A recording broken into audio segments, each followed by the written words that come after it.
اللہ کے نام سے شروع جو بڑا مہربان نہایت رحم فرمانے والا ہے۔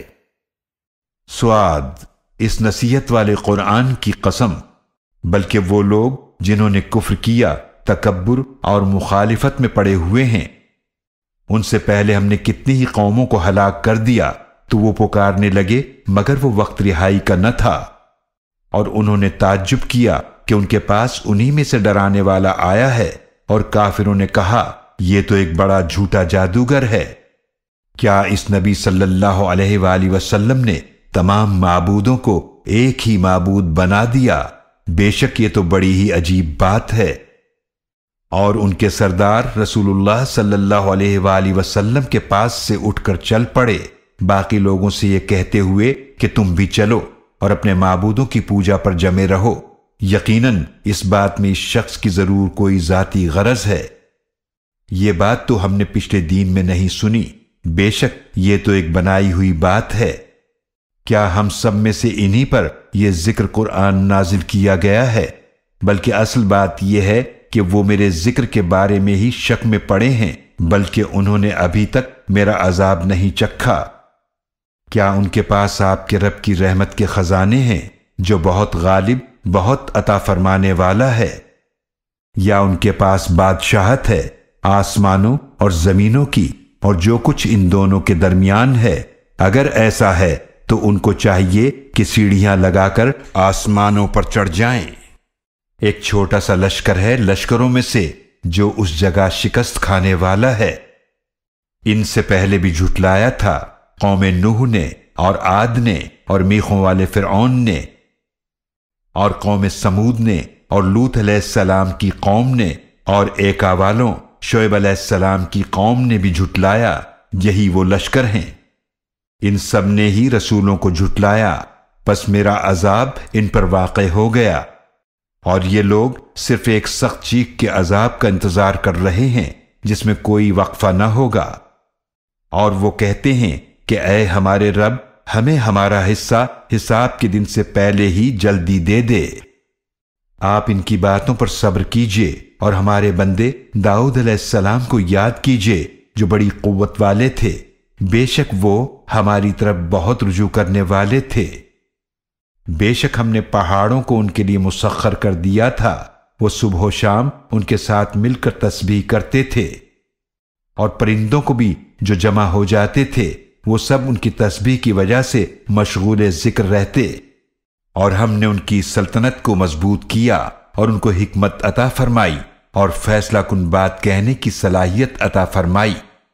اور کیا آپ کے پاس جھگڑنے والوں کی خبر پہنچی جب وہ دیوار کود کر داؤد علیہ السلام کی عبادت گاہ میں داخل ہو گئے؟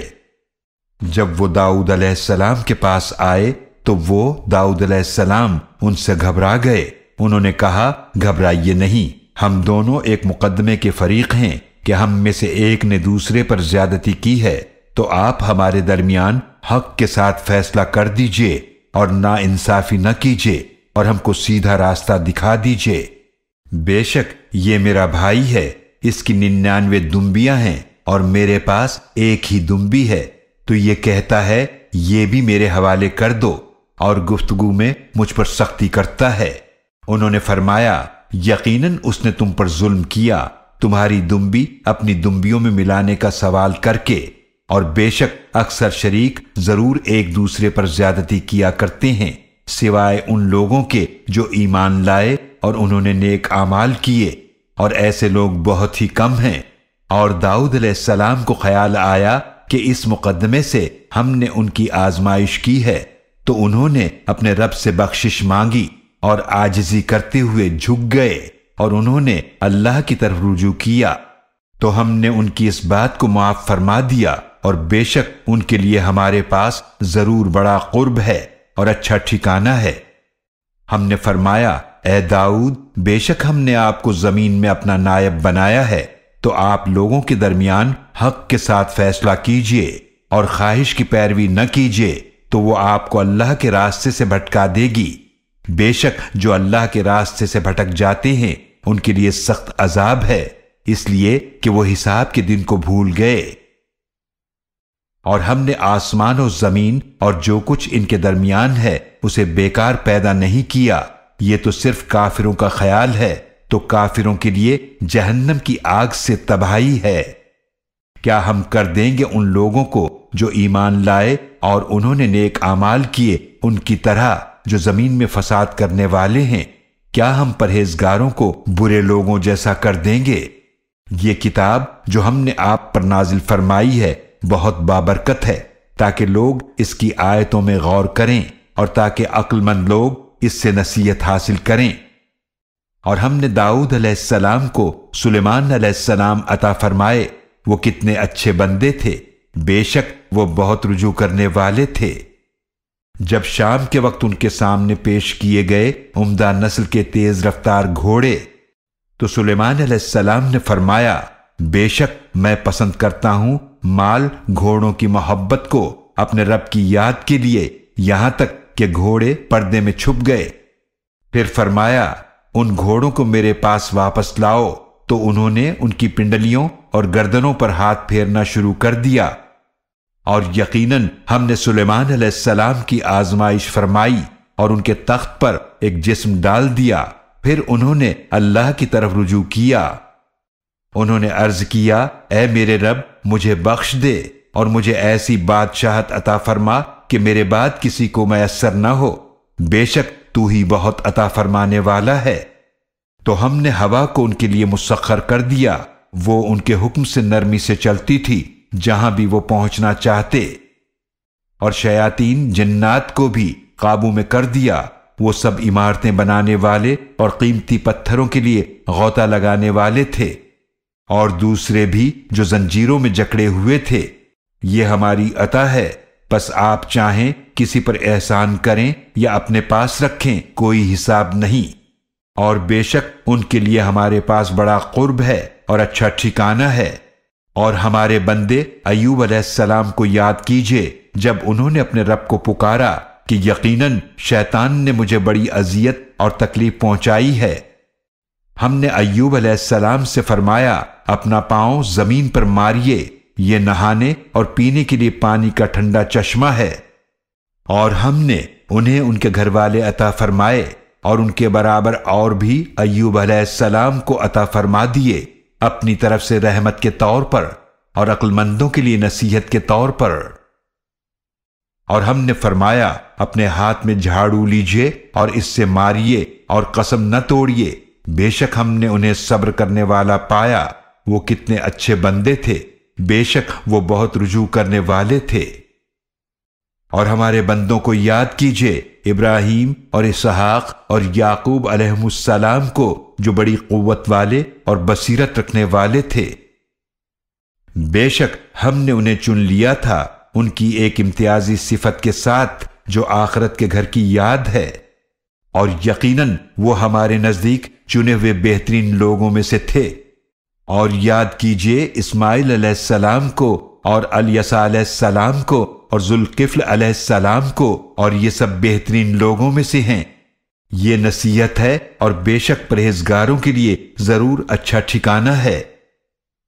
ہمیشہ رہنے کے باغات ہیں جن کے دروازے ان کے لیے کھلے ہوں گے، وہ ان میں تکیہ لگائے بیٹھے ہوں گے، وہ ان میں بہت سے پھل اور مشروب طلب کریں گے، اور ان کے پاس نیچی نگاہ والی ہم عمر عورتیں ہوں گی۔ یہی ہے جس کا تم سے وعدہ کیا جاتا ہے حساب کے دن کے لیے، بے شک یہ ہمارا رزق ہے جو کبھی ختم نہیں ہوگا۔ یہ پرہیزگاروں کا انجام تھا اور سرکشوں کے لیے بہت ہی برا ٹھکانہ ہوگا۔ جہنم جس میں وہ جھلسیں گے تو وہ بہت بری جگہ ہے، یہ ہے کھولتا ہوا گرم پانی اور پیپ، تو اب وہ اس کے مزے چکھیں۔ اور اسی شکل کے اور بھی طرح طرح کے عذاب ہوں گے۔ یہ ایک قوم ہے جو تمہارے ساتھ آگ میں جانے والی ہے، ان کے لیے کوئی خوشی نہ ہوگی، بے شک یہ آگ میں جھلسنے والے ہیں۔ وہ کہیں گے، بلکہ تم ہی ہو کہ تمہارے لیے کوئی خوشی نہیں، تم ہی تو یہ انجام ہمارے سامنے لائے ہو، تو وہ بہت برا ٹھکانہ ہے۔ وہ کہیں گے، اے ہمارے رب جو اس عذاب کو ہمارے سامنے لایا، تو اسے آگ میں دگنا عذاب دے۔ اور وہ کہیں گے، ہمیں کیا ہوا ہے، ہم ان لوگوں کو نہیں دیکھ رہے جنہیں ہم برے لوگوں میں شمار کرتے تھے؟ کیا ہم نے یوں ہی ان کا مذاق بنائے رکھا یا ہماری آنکھیں ان سے پھر گئیں؟ بے شک یہ اہل جہنم کا آپس میں جھگڑنا ضرور حق ہے۔ آپ صلی اللہ علیہ وآلہ وسلم فرما دیجئے، میں تو صرف ڈرانے والا ہوں، اور اللہ کے سوا کوئی معبود نہیں جو ایک ہے، سب پر غالب ہے۔ وہی رب ہے آسمانوں اور زمینوں کا اور جو کچھ ان کے درمیان ہے، بہت غالب، بہت بخشنے والا ہے۔ آپ صلی اللہ علیہ وآلہ وسلم فرما دیجئے کہ یہ بہت بڑی خبر ہے، تم اس سے منہ موڑتے ہو۔ ان سے فرما دیجئے مجھے تو عالم بالا کے فرشتوں کے متعلق کچھ علم نہ تھا جب وہ بحث کر رہے تھے، میری طرف تو یہی وحی کی جاتی ہے کہ میں صرف واضح طور پر ڈرانے والا رسول ہوں۔ یاد کیجئے جب آپ کے رب نے فرشتوں سے فرمایا کہ بے شک میں مٹی سے ایک بشر بنانے والا ہوں، پھر جب میں اسے پوری طرح بنا دوں اور اس میں اپنی روح میں سے پھونک دوں تو تم سب اس کے سامنے سجدے میں گر پڑنا۔ پھر سب کے سب فرشتوں نے اکٹھے سجدہ کیا سوائے ابلیس کے، اس نے تکبر کیا اور کافروں میں سے ہو گیا۔ اللہ نے فرمایا، اے ابلیس، کس چیز نے تجھے منع کیا کہ تو آدم کو سجدہ کرے جسے میں نے اپنے دونوں ہاتھوں سے بنایا؟ کیا تو نے تکبر کیا یا تو اونچے درجے والوں میں سے ہے؟ ابلیس نے کہا، میں اس سے بہتر ہوں، تو نے مجھے آگ سے پیدا کیا اور تو نے اس کو مٹی سے پیدا کیا۔ اللہ نے فرمایا، پس تو یہاں سے نکل جا، بے شک تو مردود ہے، اور بے شک تجھ پر میری لعنت رہے گی بدلے کے دن تک۔ ابلیس نے کہا، اے میرے رب، پھر تو مجھے مہلت دے اس دن تک کے لیے کہ جب وہ اٹھائے جائیں گے۔ اللہ نے فرمایا، تو بے شک تو مہلت دیے جانے والوں میں سے ہے، اس دن تک جس کا وقت مقرر ہے۔ ابلیس نے کہا، پس تیری عزت کی قسم میں ان سب لوگوں کو ضرور گمراہ کروں گا سوائے ان کے جو تیرے چنے ہوئے بندے ہیں۔ اللہ نے فرمایا، حق بات یہ ہے اور میں حق ہی کہتا ہوں، میں ضرور جہنم کو بھر دوں گا تجھ سے اور ان سب سے جو تیری پیروی کریں گے۔ آپ صلی اللہ علیہ وآلہ وسلم فرما دیجئے، میں تم سے اس تبلیغ پر کوئی اجر نہیں مانگتا اور نہ میں تکلف کرنے والوں میں سے ہوں۔ یہ قرآن تو تمام جہان والوں کے لیے نصیحت ہے، اور کچھ مدت بعد تمہیں اس کا حال معلوم ہو جائے گا۔